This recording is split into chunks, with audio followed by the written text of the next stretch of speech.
Hey guys, Trip here. And despite my better judgment, I still love World of Warcraft. Sure, I only play it on and off these days, but whenever I poke my head back in, I'm kinda loving it. The gameplay, the environments, the music, the high fantasy shenanigans, it's just an enjoyable world to exist within. Seriously, as much as I complain about this game, there's a reason I keep coming back. But you may have noticed I haven't brought up the story, characters, or world building in that list of things I like. Okay, look, I should probably put a little disclaimer here before we start ranting about World of Warcraft's modern story. And don't get it twisted, this is going to be a rant, so don't be surprised if this is just 15 to 20 minutes of absolute chaos. I have a lot on my mind when it comes to Warcraft, guys. And I've been meaning to get some of this stuff off my chest for years at this point. So, buckle up, strap on, or in. You know what? Either way. Because today we're talking all about Warcraft lore. Speaking of which, about that disclaimer. If you genuinely enjoy modern WoW's narrative, I'm not here to bully you. Stories can resonate with people for all sorts of reasons, and there's a million personal reasons why someone might like something that I simply don't. So if at any point in this video it feels like I'm dunking on your favorite work of fiction, just remember, I like Dragon Ball. We all have bad taste sometimes. But as for my thoughts on the story, guys, it's a dumpster fire. It's fucking turbo cheeks. It's absolute garbo nonsense. Modern WoW is an HR-approved corporate slop story whitewashed of any substance. It's a YA story written by CW rejects. It's incapable of telling a story that resonates with people because it's afraid to say anything meaningful. It's written by people who think they're smart just because they made their story as convoluted as possible. The plot beats feel like they're dictated by the marketing team, using borderline cruel tactics to keep longtime fans engaged. The tone is so sickly saccharine it makes me want to vomit acidic blood. With all the retcons and tonal shifts, it genuinely feels like the current writers hate their own setting and are desperate to turn it into their own. It's like they're embarrassed of WoW and think they're above it. But the truth is, if these same writers got their wish and made their own setting from scratch, no one would care about it. All the characters feel the same and they all suck. Everyone's always moping and brooding and lecturing each other about why violence is bad. In a game called World of Warcraft, mind you, modern WoW is a cringeworthy insult to 50 years of video game narrative development. What I'm saying is, the story is almost as bad as Fallout 4. But whenever I bring up these, I would say reasonable criticisms with the broader WoW community, I'm inevitably met with some variation of the same rebuttal. Warcraft's story was never good, so stop complaining. Now, I've always hated this excuse, and since you clicked on this video, today I'm going to tell you why. First off, it's a straight up admission of the problem. The story being bad doesn't excuse it from being bad. If even the game's defenders are casually dismissing the story, then we already have a problem. Secondly, it gives us an excuse to lower our standards and doesn't put any pressure on Blizzard to improve. But even if we accept the premise of the argument, which I don't, if a game chooses to have a story, I want that story to be good. I don't think that's a controversial take. Sure, quality is subjective, but if a game is going to spend a massive portion of its budget on the narrative and voice acting, then we should at least expect a base level of quality. If you can't write a linear narrative, then don't. Put all that budget into the atmosphere. Let the player pull whatever meaning they like from the environmental storytelling. Don't waste my time and yours making a story that the average person is going to laugh at. But third and most important, I hate this argument because it's wrong. Warcraft's story wasn't always this painful, and I'm sick of the revisionist history on the matter. These days, it's easy to forget that Warcraft was once a beloved setting with a cast of characters that literally millions of people fell in love with. I know that sounds bizarre to think about now, but I promise you, there was a time when Blizzard was praised for its characters and storytelling. Not just because their games were old and people had lower standards back then, but because they were charming and endearing, filled to the brim with hidden depth and characters we actually liked. Sure, that might sound crazy today, but it was a different time, kids. A simpler time. When creators were allowed to have souls, when Star Wars was bad but in an endearing way, and we still had hope it could get better, and when the idea of advanced artificial intelligence in video games looked like this instead of this. Do I just sound like an old man yelling at clouds? There was a time before everything was enshittified, I promise. My point is that even in its infancy, the world of Warcraft had potential. Sure, it was silly and edgy, but that was just the style at the time, and video game narratives were still evolving. But for those who insist on judging these games by their age and the standards of the time, then let me ask you this. How many classic game stories started out simple and silly, only to evolve into worlds we actually care about? By all rights, Warcraft should be on that list. In fact, I would argue that Warcraft had even more potential to grow than many other game worlds from the same era. And that, my friends, is the real reason I brought you here. It's the reason I've strapped you down to your chairs and forced your eyelids open like that scene in A Clockwork Orange.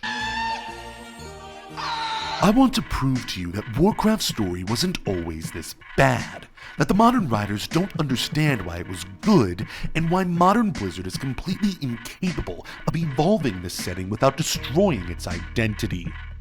Now, there's no way I could cover this all in a single video. WoW's lore is massive, and it's changed numerous times over the decades. So consider this a basic crash course on classic lore, modern lore, and how Warcraft has changed for the worse.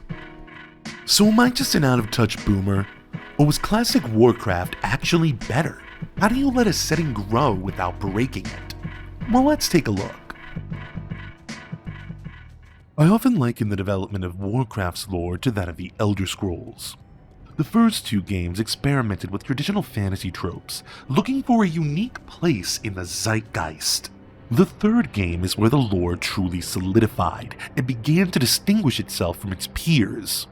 In the case of Warcraft, it became a fusion of Warhammer, classic tabletop games, and a fantasy version of Star Wars. But what truly set Warcraft apart was how it subverted and reframed traditional fantasy tropes.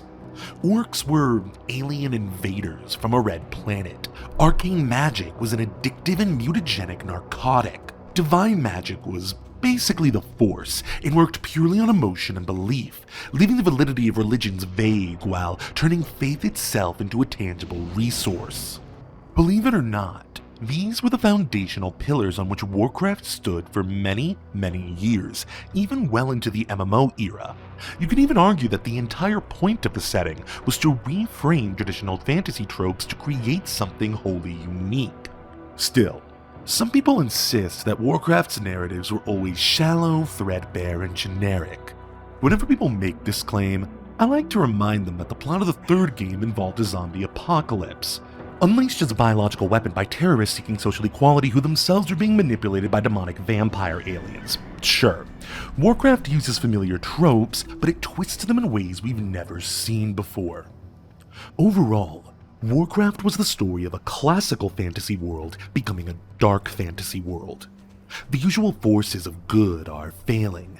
Classical fantasy alliances are mired in political strife. The sins of feudalism and inequality are finally coming home to roost, and the standards of morality have never been hazier.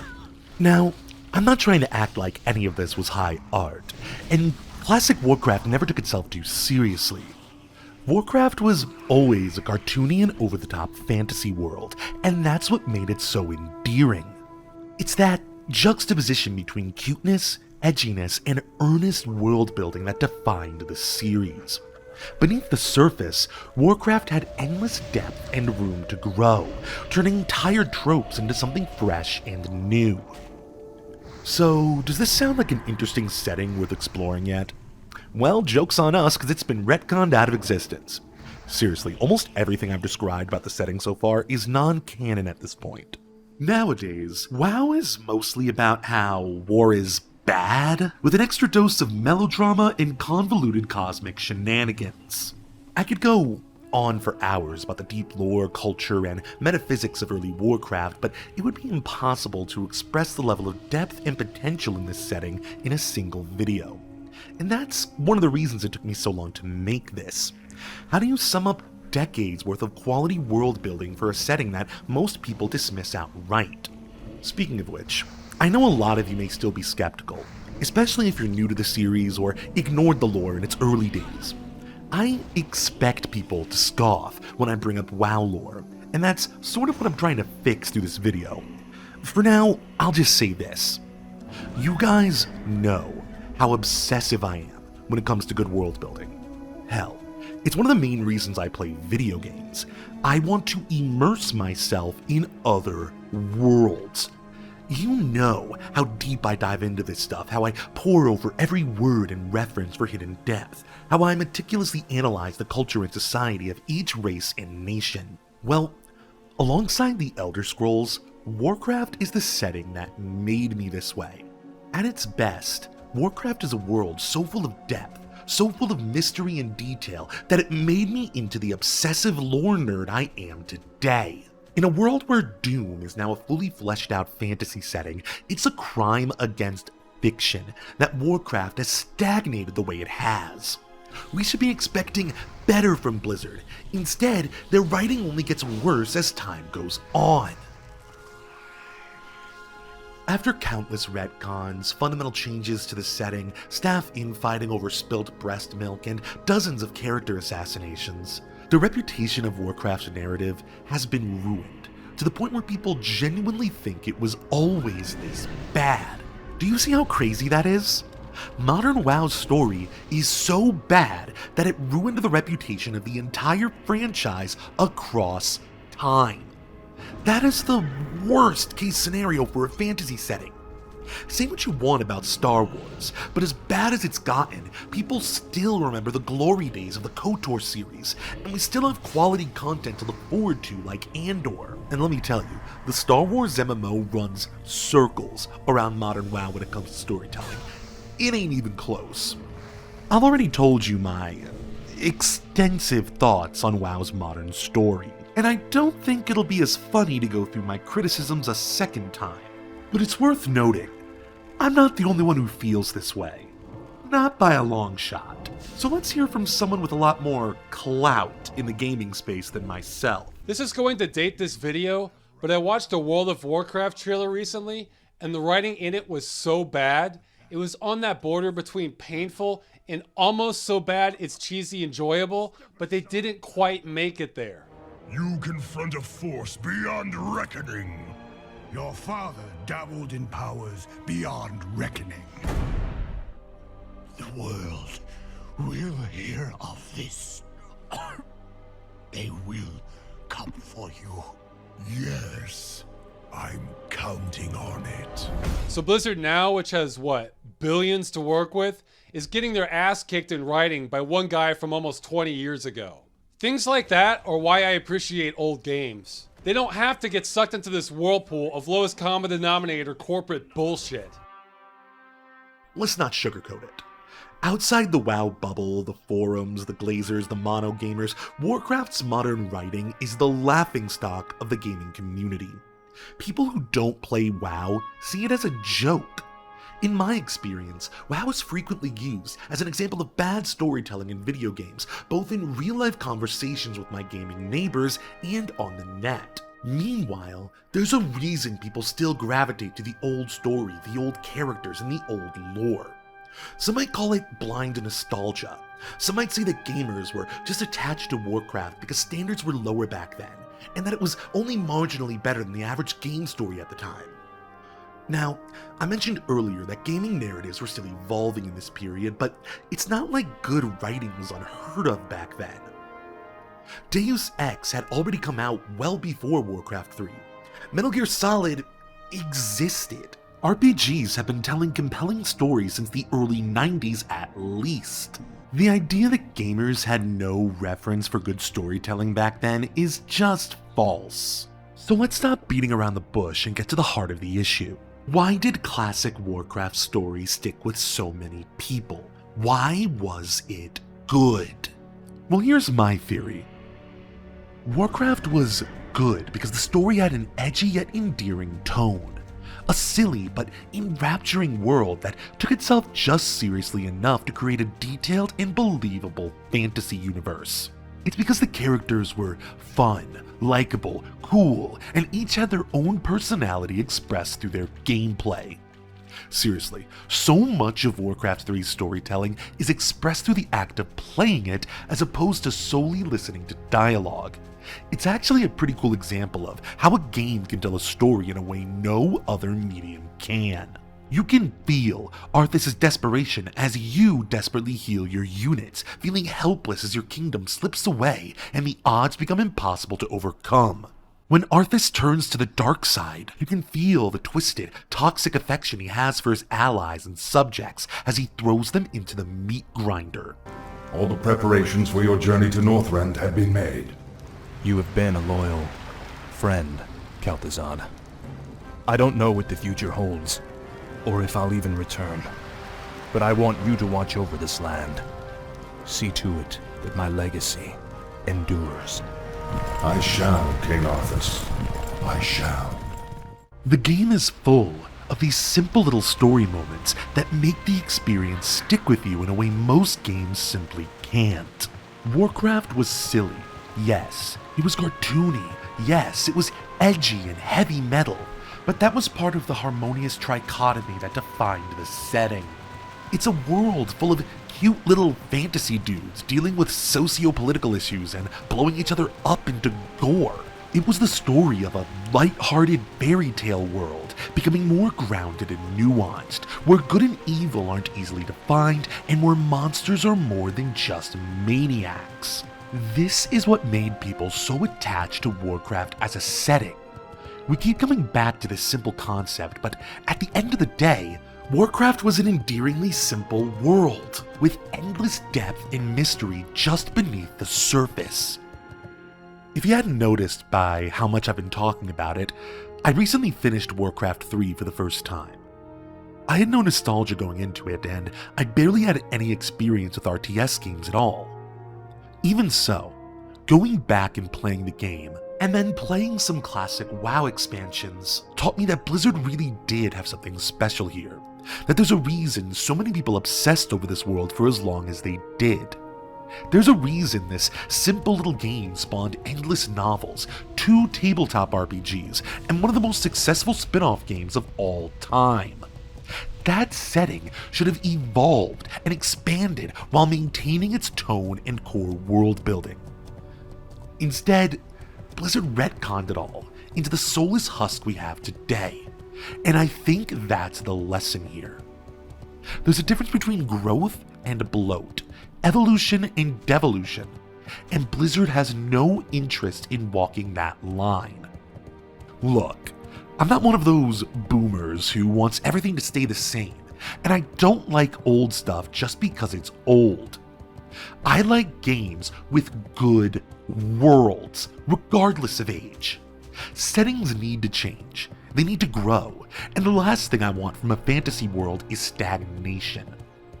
But what we've seen from Warcraft lately isn't growth, it's lateral stagnation. Warcraft isn't moving forward. It's not getting more mature, more grounded, more fantastical, and it certainly isn't changing in a way that feels consistent with itself. When WoW isn't outright going backwards in these categories, it's moving sideways, desperate to find a new tone, a new niche, a new angle that both the writers and the players will enjoy. Anything to keep them from building upon what came before, driven to make their own mark on the setting, rather than improve upon the story as we knew it. If there's anything we as creators can take from WoW's story, it's probably this. Change is inevitable. What matters is how you change, how you grow without destroying who you are. I still like modern WoW for its gameplay and atmosphere, but I don't feel any of that fire from modern Warcraft that I did in Warcraft 3 and early WoW. I don't see anything that could enrapture multiple generations the way the old games did, and I don't see that changing anytime soon. But hey, that's just my opinion, and I want to hear yours. What do you think about WoW's modern story? How can fictional settings avoid the pitfalls of corporate shittification? Oh yeah, and do you want more casual rants like this in the future? Let me know in the comments. Thanks for watching, Merry Crimbus, and I'll see you next year.